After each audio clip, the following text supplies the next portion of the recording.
Everybody, thank you for joining us once again. This has been a long time coming. I've been working on this for a while. I had to have my people talk to her people several times to get it to happen. And Ted has been about as useful as a chocolate teapot, to be honest. He's really not been up to snuff. Anyway, we got it done. Here we are here with Sally K Norton. I'm really excited for this. This is going to be a great discussion. And we're going to start by... I was planning this interview to be sooner after the release of the book, but nonetheless, the book is out. Sally, tell us all about Toxic Superfoods. Well, it's a book. It's you can get it in paperback, digital, and audio. The sales have surprised the publisher. It's really surprising how well it's been received and how the sales stay high. And that's phenomenally good news that there is an audience out there who's willing to hear that we're endangering our health with things we think are good. Yeah. So give us a rundown on what it is that is a problem with these toxic superfoods. Imagine the audience knows nothing about Sally K Norton and what it is that she's an expert in. Give us the full rundown as if we're all completely new to this. New to this or new to me? Well, new to OXALATE, new to plant toxins, new to Sally K Norton, they won't be, of course they won't be, but let's go through the motions. Well, oxalate is the word no one ever hears about. Well, most people the average human being has never heard that word. And what's even more surprising is the average kidney stone patient has never heard the word. Even though that's what a kidney stone is made of, your doctor tells you it's calcium instead of it's oxalate. And so it's been really pushed to the side, even the concept of oxalate. And in therapeutic dietetics, paying attention to how much oxalate, which is a poison that we eat that comes from certain plant foods, is considered only necessary if you've already had a number of kidney stones or dying of renal disease. And otherwise, nobody needs to care about how much of this toxin they eat, which is completely, of course, not at all in line with what we know about the biology of oxalate, and is well established in science. But when we speak science and we pretend we're scientific and we're hiding behind our white coats, we can say anything we want. And so there's a whole missing word in the human vocabulary called oxalate and oxalic acid. And it is a really important thing to put back into the human vocabulary because it's hanging out in foods we're trusting, like spinach and almonds and turmeric and other foods that have this special halo around them that makes them magical. The sweet potato, the beet, the chard, the blackberry. And in Asia and in Brazil, the star fruit, which is well documented to cause death. People think it's like spinach here in the US and elsewhere. They think they need more of it when they're sick, which is the worst time to give a toxin to a human being is when they're babies or elderly or frail or sick, because more oxidative stress and more toxic effects are not accommodated by people in those situations. So oxalate is this chelating acid, a very small dicarboxylic acid that has a charge on it that grabs positive charged minerals and loves calcium. Calcium loves it. They get together and they start forming these calcium oxalate crystals. And that can happen not just in your kidneys and your bladder, but anywhere. And a limited number of studies suggest that by the time you're middle age, you have an 85% chance of having these crystals in your thyroid gland. 85% is pretty much humanity, I can tell. And yet we pretend that oxalate does not accumulate in tissues until after renal failure because the kidneys are supposed to magically remove all of it no matter how much you eat. And there apparently is no upper limit about how much you eat according to what's going around in nutrition and medicine these days. So oxalate is this hidden toxin that's hiding in superfoods that we love and trust and is causing so many problems with cell function and oxidative stress that it literally can lead to any kind of metabolic dysfunction and pretty much any disease, especially all the ones we associate with aging. That would be like dementia and osteoporosis and heart disease and strokes and you name it. Oxalate can be a player in all of that. So in my research, now I started researching this heavily because I, as a goody-goody who wanted to be helping people not get sick by studying nutrition and public health, ruined my own health by eating chard and sweet potatoes and foods like that. Those are my two big ones for most of my life. And when I finally saw it in my own situation, I was like, oh my God, none of my colleagues in medicine or alternative healthcare pointed me in this direction. No one knew this was an issue. I didn't know it with a whole career in holistic, kind of thinking stuff. Mm-hmm. And so I had to know the answer. So I just spent quite a few years digging around in the literature to try to make sense out of this, and also throwing out a little flag saying, hey, anybody like me who eats really well and feels like garbage? Well, I think I'm figuring something out here. You ought to check out your diet. Are you eating a ton of these foods? And because I felt as if I couldn't figure it out with my background, my lifetime commitment to understanding health, nutrition, and public health, if I could not figure out what was wrong with me all of these decades, who else had a prayer? Because nobody's turning you on to this idea. So it's interesting because I thought it was sort of a special, rare thing that was me and a few of my other weird types like me. And I'm seeing now that humanity itself is being dramatically affected by an excessive amount of oxalate in our current diets. So I've become like Miss Oxalate teacher. That's who I am. I'm like now the global oxalate instructor, because I feel that people deserve to know something that's otherwise hidden from them. Excellent. Yeah. So that, I guess, is what the book is about. I guess you're going to tell us where we find oxalate in our so-called foods, what things to avoid, how to get rid of oxalate once we've been poisoned for a lifetime, all that kind of stuff. Yeah. Yeah. So in the book, I talk a little bit about, why plants need it and what kind of plants tend to accumulate it and why you've never heard of this before and what happened to medical science that we don't know about it, even though we used to know about it, and go into a lot of those things to try to answer the questions. Like, because the first question I started teaching for free down the street at the health food store, right? And I was like, vegetables are good for you, right? Wait a minute, I'm vegan. Like, this is really good for me. What, right? They're good. Maybe the good part of the plants cancel out the oxalate. Like, people are really like just flabbergasted by the idea that their favorite greens, spinach, chard, and beet greens, and their favorite root vegetables, beets and potatoes and sweet potatoes, and certain fruits and spices like turmeric, chia seeds, hemp, walnuts. But the worst one is almonds, which is everywhere right now. And cashews are terrible, and peanuts are terrible, and dark chocolate. So they're flabbergasted by this. So I tried to explain, no, plants aren't so good for you. And in this book, I focused just on oxalate because I had a page limit. I spent 3 years writing my book proposal and studying all the plant chemicals. And it was interesting because the thing they all had in common, all the ones we knew that were dangerous for human health and damaged our health, every one of them damages the gut, all of them.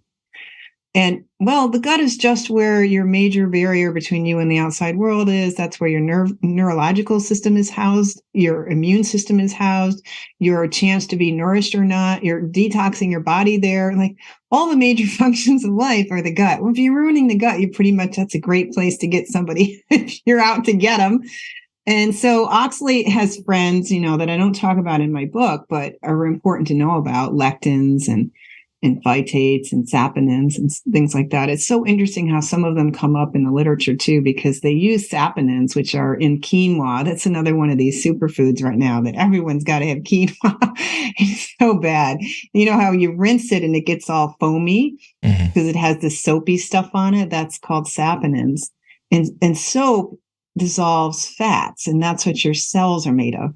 So they use saponin in order to force more oxalate into cells. When they're studying calcium in cells, they use oxalate to force more calcium in a cell, and they use saponins to skin the cells, making them extra leaky. Oxalate itself helps make cells leaky. And that's a problem because then the calcium floats into the cells and you get too much calcium inside a cell and you got all kinds of problems. So there's a lot of other aspects to like making sense out of this idea that spinach, dark chocolate, and beets are bad for you. And they're bad for you in so many different ways. So I try to cover that as briefly as I can in the book. And so it is, to be repeating myself, the foods are these foods we trust.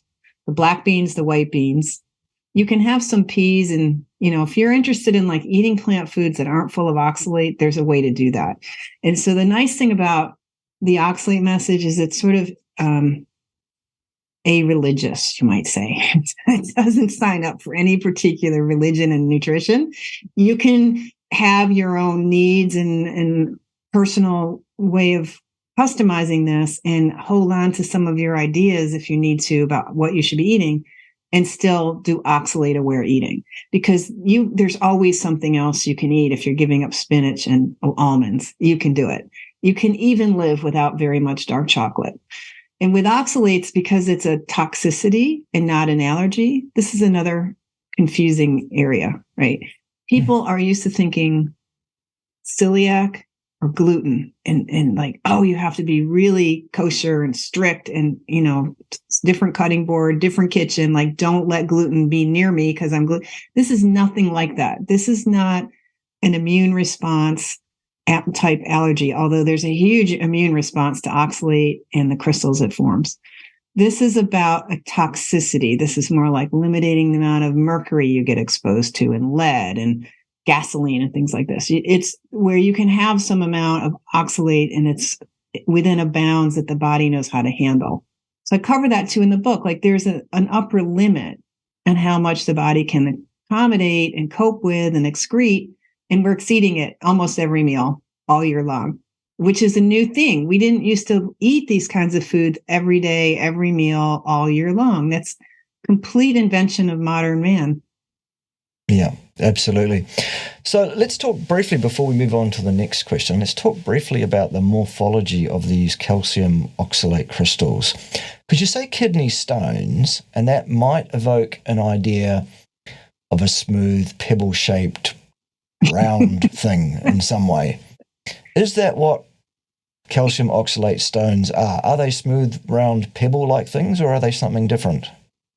Actually, they can be both. They're very spiky crystals generally, but there are certain kidney stone forms that are like these black stones. It's really interesting that it's so different, and scientists get really hung up on, well, I can tell you, if I can see the morphology of this, I can tell you all about the history of this stone.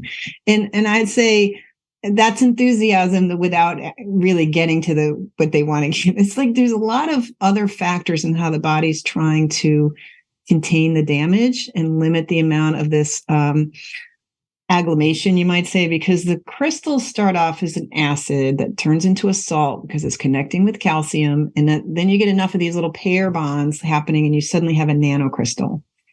Nanocrystals are technically amorphous, but even crystal experts are like, crystals are never amorphous, but that's how they describe them. So like even the crystal experts aren't paying attention to calcium oxalate nanocrystals, but those are actually so uber small. They're way smaller than your cells. They're like barely the size of one fatty acid molecule in your membranes, right? And these little tiny guys have lots of electromagnetic charges and really affect cell membranes, but then they start growing. And this crystal growth is the body tries to interrupt the crystal growth with proteins and other things.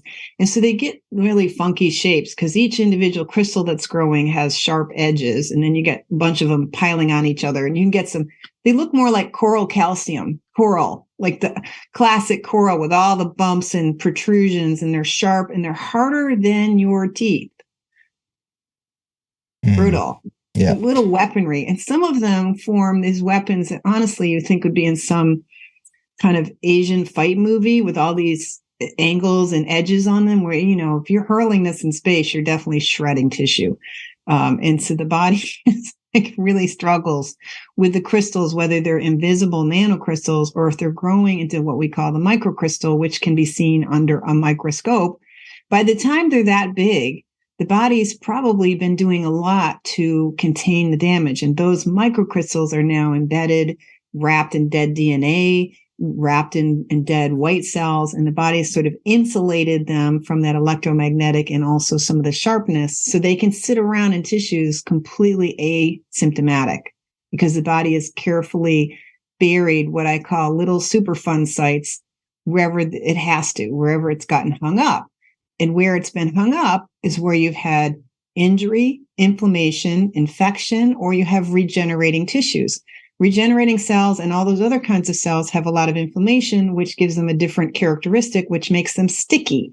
So they're sticky to the crystals, and those tissues also don't have the wherewithal, the ATP and so on, to defend themselves very well. So it kind of gets hung up on places where you have vacuoles hanging around. So you've had cells spill their parts, or their parts are kind of hanging around because they're dead or dying. That precipitates out the oxalic acid into crystals. So that it's in these areas where the acid starts turning into crystals, and in these areas where you have inflammation, which makes it sticky, so the crystals stay there, and then the crystals grow until the immune cells can come along and kind of contain the mess. And so you're going to get these accumulations in tissues in sort of idiosyncratic places that are just an accident of your own personal lifestyle and history. So like one of my early clients had a history 10 years prior of trying to save her horses in a blizzard without gloves. She had severe frostbite, and all 10 of her fingers started peeling off, and the nail beds were putting out this fine white crystalline material. And this is the first person who said to me, what is this? And like, her fingers were so raw and red, she had to wear gloves for over 6 months until I lost contact with her. And I was like flabbergasted. And of course, since then, I see this kind of thing over and over again. But what's so important about that example is that it was the frostbite, that dead and dying inflamed tissue, and then later regenerating tissue just accumulated oxalate, because she was eating oxalate during that time of the injury and all the years subsequent to that, and the tissues never had a chance to properly recover. And when you go on this diet and you stop adding oxalate to your bloodstream after every meal, that completely changes the game. And now, instead of being stuck with all this aberrant calcifications and damaged and partially repaired tissues, you're going to have a physiology that says, hey, time to clean up the Superfund sites, which is a weird thing if you've waited decades to get around to it. Yeah, absolutely. All right, let's skip forward a bit on the list of questions, because you've kind of answered the one about how you really got started on this journey. And I want to ask you about professional and interpersonal pushback from other so-called professionals in the field of so-called nutrition, so-called science. Are you getting much still? Are there still people taking shots at you? Are there people saying that you're mad, and what's this idea about oxalate all about, or how are things now? Well, I'm sure they are, but I'm too busy to notice. Really don't care. My mission has only been to warn other people in my position. I feel like anyone like me who's hanging around trying to do the best they can, eating all the right foods according to the mainstream messages that we're getting over and over again from every level of nutrition, whether it's academia or holistic stuff, or just mad, wildly off the end of the moon holistic stuff, or veganism, whatever, they're all into these same foods. Everyone agrees you need more vegetables for everything. Everybody agrees on that. And I'm saying no. And I'm saying no, not to change their minds, but to rescue the other Sallys in the world who want to stop feeling like shit. Yeah. So I don't care. But cool. I do feel that my colleagues, I used to work in academia, and I have at least a master's level preparation, and know a lot of people who are still in academia and would love to connect with academia, because I'm kind of one of them, but none of them have any interest in talking to me. So. Interesting. Yeah, I myself have said one or two things publicly in the past that apparently one or two people don't necessarily agree with entirely. But I'm like you. I'm like, opinions are like anal orifices, aren't they? Almost everybody's got one, and mostly they're full of excrement. Well, it's too important. It's too important as someone who needs help could get help if I could reach them. And I'm not waiting for permission or approval from on high. It's really quite cool to work with the people I'm working with. These people are out there, thanks to the internet, discovering this, which is pretty amazing, because oxalate is like a needle hiding underneath a giant haystack of. And they're finding this, and they're picking it up and running with it because it's making sense to the average brain who hasn't been poisoned by reading too many articles or their need for tenure. The average brain, this makes sense. And that's cool. And so when I work with people, half the time they spend the first 2 minutes thanking me and giving me this sort of funeral speech of how wonderful I'm saving their lives. And it's like, okay, this is good. This sounds good. So that's good enough for me. People need support. They need to know about this, and they need to know what do I do with this information. So I'm hoping I can be around to do a little bit of that and maybe spawn some more awareness. I would love it if science started paying attention to the real physiology, the pathophysiology of oxalates, because that's where there's huge magic here in terms of helping humanity. But there's not huge profits. You cannot develop an anti-oxalate drug or device. I mean, you could maybe make up a few supplements and so on, but there's not big money to be made on prevention. So right now, it's so interesting. If you're like me and you read a lot of science, you'll hear the justification for my research statement is about how we could develop a product to intervene with physiology. That's how we justify research now. It's not about basic science. It's not about understanding physiology. It's not about optimizing well-being of human beings. It's about the development of the next product. Yeah, absolutely. It's Bottom scary. right-hand corner, profit and loss statement at the end of the year. You bet. Well, I, for one, am very pleased, Sally, that you have taken the journey that you've taken and that you have communicated what you have and taught so many of us so much in this field. I, for one, paid attention immediately as soon as I heard you tell the story, and I've been espousing the need to avoid oxalate-laden nonsense ever since, unequivocally. Which has been a long time. I believe you've been at that a long time. You were one of the early adopters, I think. Yeah, I think I was. And that's why it amazes me that we've never spoken until now. But there you go. Let's move on from that to a test of your mettle, shall we?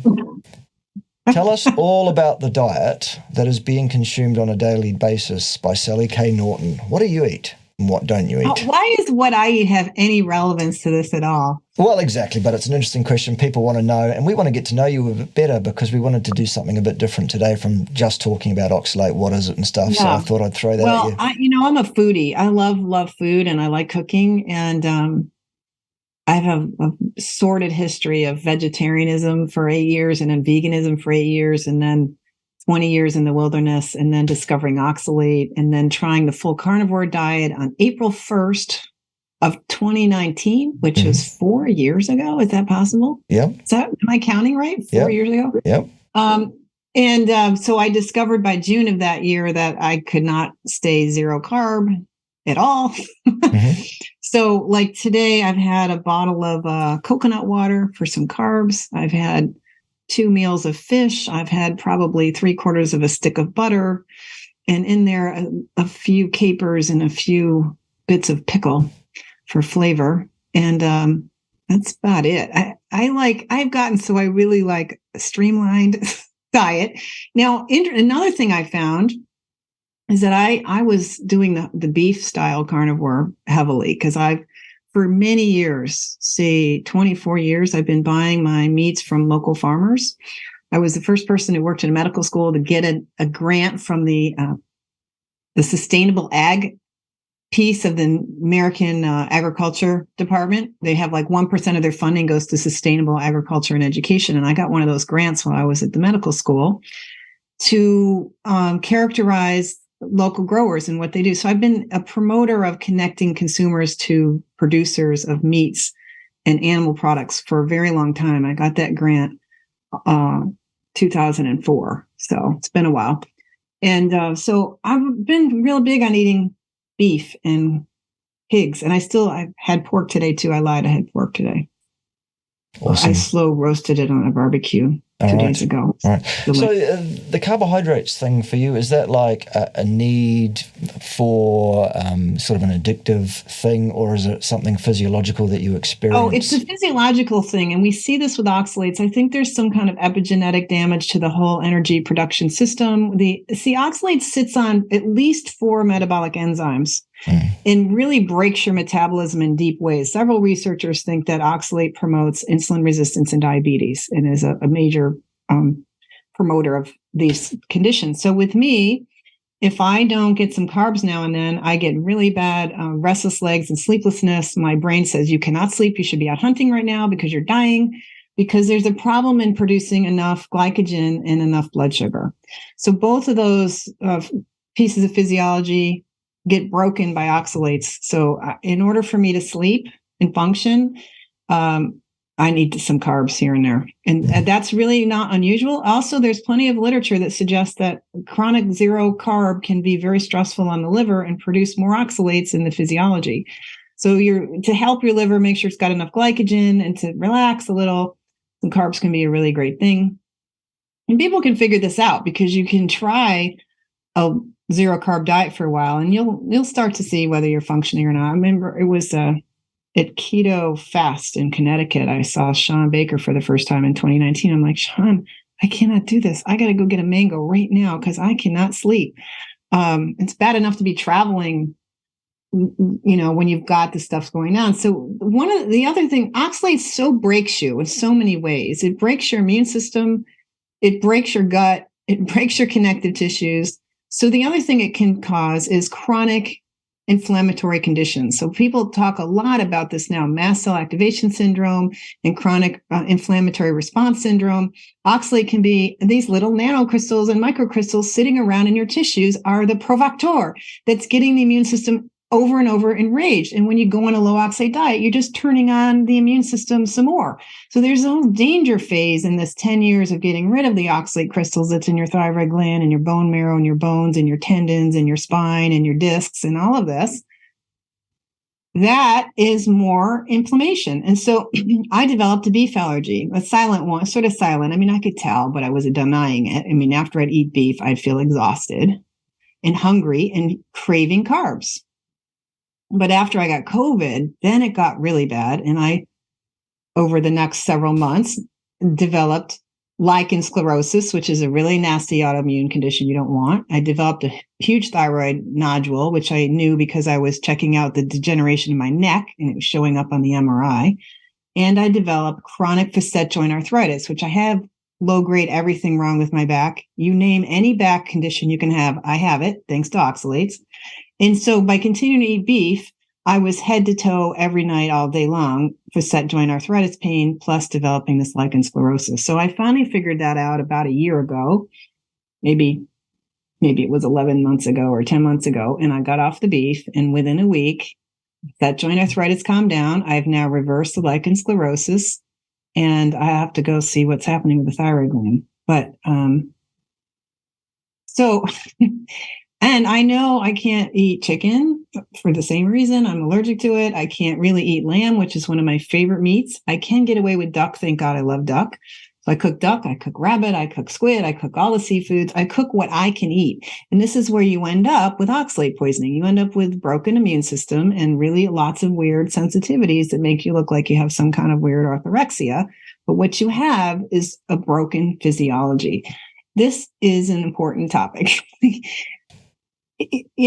So I'm here defending my crew because my crew is the same way. My folks who are finding me have all these breaks where they often don't tolerate very prolonged zero carb. They don't tolerate lots of foods. And we're working on improving all those things and at least acknowledging them enough so that you can calm down your immune system. The last thing anyone needs is an immune system that's on fire all the time. That's the equivalent of death. That's what ultimately kills people. Yeah, absolutely. Well, we feel your pain, absolutely, on all of those things, and you're not alone. Let me tell you about my pain, though. Please do. I love fish, I love pork, I love butter, and I do not feel sorry for myself one bit. It's a little hard to go out to eat with me. That's the big problem, is I'm no fun. But other than that, I'm not suffering from eating just pork, butter, and fish. I'm fine. Awesome. Well, as I said, you're not alone. I would suggest that probably maybe as many as 10% of my client base suffer similar issues with broken metabolism, broken immune systems, broken thyroid function, stuff that's busted that means that those people cannot stay on a 100% carb-free carnivore diet. the oxalate in their life has broken them to the degree that we have to work with them, and we have to work in an amount that we budget and say, this is the kind of carb you're going to take and this is the form it's going to be in. Here's how we're going to avoid exacerbating the problem still further. Here are the supplements that we're going to take, etc. Here is what we're going to do lifestyle-wise, the whole package. So a lot of people think of me as one of these dogmatic characters because I'm always saying online that the appropriate species-specific diet for a human being is 100% carnivore and there's no place for carbohydrates, without understanding that what I'm talking about there are the people who have not been broken completely by oxalate. I'm talking about a normally functioning human physiological system. They should absolutely be 100% carnivore. So I'm glad that you've brought that up today, Sally, and that does sort of close the loop on that one a bit and make it really clear that there are exceptions for every single so-called rule. So that's a great thing. That kind of covers off how your health is now in terms of how things have been. This has been like how many years have you been on the process, on the journey of getting rid of the oxalate from your system now? 9.5. Right.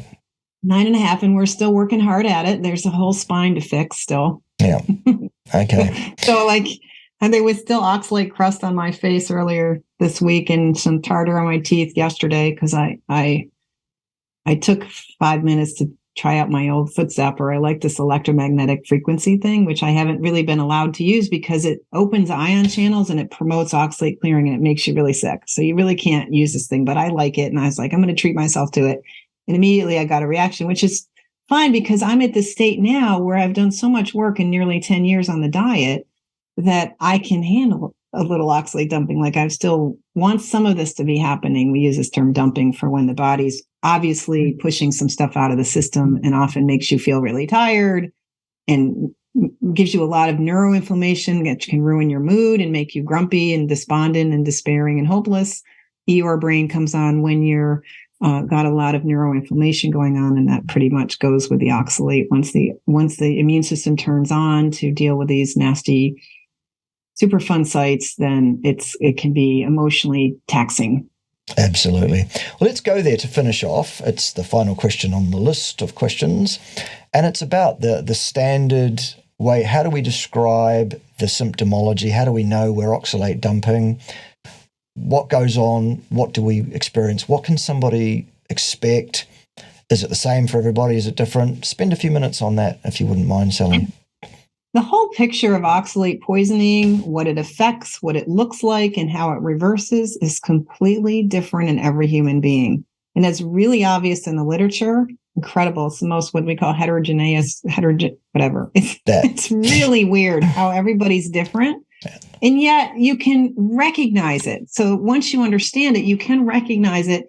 The clearing episodes, you're always wondering, is it the spring pollen? Is it the something else? Have I got coming down with something, or is this oxalates? And that's a question that can be difficult to answer. And I usually say, well, it's a question mark bubble over your head of, well, we're going to probably imagine it could be. And then we'll look for things like cloudy urine, which is evidence of crystalluria, where you may be peeing out a lot of crystals. And that's a sign of a healthy kidneys that can dilate the tubules and actually release these crystals that are forming in the urine because you're moving so much of it into the urinary tract that, it's too much at one time. And healthy kidneys have this dilation power, but not everybody does. And not everyone has great kidneys. So they don't always see the crystalline urine. But even if they have great kidneys, you may not see the crystalline urine because most oxalate in the urine is actually ionic, meaning it's individual molecules that don't cause cloudiness. It's only when you have clumping crystals and lots of them that you see the cloudiness. So you look for the cloudy urine. Sometimes you get burning pee, or you get incontinence because the sphincters aren't quite working quite right because of the inflammation. People who have interstitial cystitis, which is the kind of a rash inside the bladder, where they have chronic overactive immune system in the bladder, that can flare up again. Symptoms that look like yeast infections can flare up. We have such pollen right now. We're in high pollen season here in Virginia, so I got to clear my throat. normally I would run to the beach for a few days this time of year to get some clean air. So there's the urinary tract symptoms. You want to look for those as a sign. There's the other two places that are really prevalent in terms of where oxalate might be moving out of the body is in the colon. There's excretors there that can excrete it, especially when there's acidity in the body and the kidneys are feeling overworked. The colon transporters turn on and start excreting oxalate. And if you've got enough calcium, we take calcium supplements, hanging out there in the colon, that can bind it and you get this gritty stool. So sometimes you can feel the grit. You can sometimes see it. It looks like really minuscule bits of sort of sandy tan stuff like sand or the color of sesame seeds. Sometimes it's black. Usually it's a combination of black specks and tan specks. Sometimes you can feel it. Sometimes you can see it. Sometimes it causes burning rectum or causes hemorrhoids. So if you get weird symptoms there, that could be the oxalates. And then there's the skin. Some people get rashes and boils and eczema and things, and sometimes they literally have stuff coming off their body. One woman says she's been snowing for 3.5 years of just piles of white dust coming off. Other people get frank crystals. Some of them are chunky crystals. I've never really had any of that. I have skin peeling. So my feet had oxalate issues and they peeled for about 7 years. Little white rash dots. No, little red ones, little red dots and rash spots. But none of it really bothered me. It didn't cause foot pain, much foot inflammation, or itchiness. But some people get itchy rashes. And sometimes we can't figure out how to settle it down. It takes sometimes 6 months or more to get the itch to stop. So the skin, the colon, the urine, those are 3 places to look. And the other place to look is check out behind your incisors in the morning and see how much tartar's built up overnight. When your blood level goes up in oxalate, and it's doing that because you're releasing oxalate from your bone marrow or your tendons or someplace, and then the saliva level of oxalate goes up, and that often shows up as additional tartar. So if your tartar levels are going up again, that could be evidence of higher blood level of oxalate. The other thing you might get is funny eye symptoms, either really dry or wet or sappy eyes, or you get a lot of grit in the morning where I've had my eyelashes like glued together with stuff, or I get this white grit on the top of my cheekbones here all dried on because it was coming out overnight. Because nighttime is when the janitors come out and do the housekeeping. This is when your body's doing repair and recovery. And so it can be rough if your body's working so hard on crystals all night. It can be unrefreshing sleep. You feel really tired. You feel a little beat up in the morning. You wake up, you put your feet on the floor and your foot feels swollen. That's a sign that stuff has been going on overnight.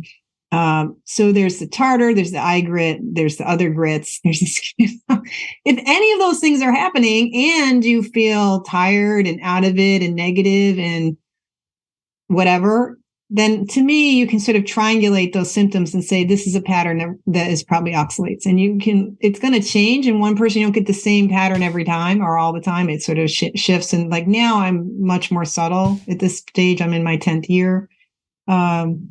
So it's harder to tell, but it starts to not matter anymore because it's at a level where you can just conduct your life. But when you're just getting going, sometime in the first 3 years, somewhere in there, you're going to have some episodes that are pretty dramatic, traumatic, and interrupts your life where you have to like call in sick or cancel Christmas or something. Right. Yeah. All right. So that's the way to tell. I often think of the oxalate dumping process. While it's random, while it starts and stops, it'll go for a week or 2 or a month and then stop and leave you alone for a few months, and then it's back again, and you think, when does this ever end? And maybe it never does, who knows.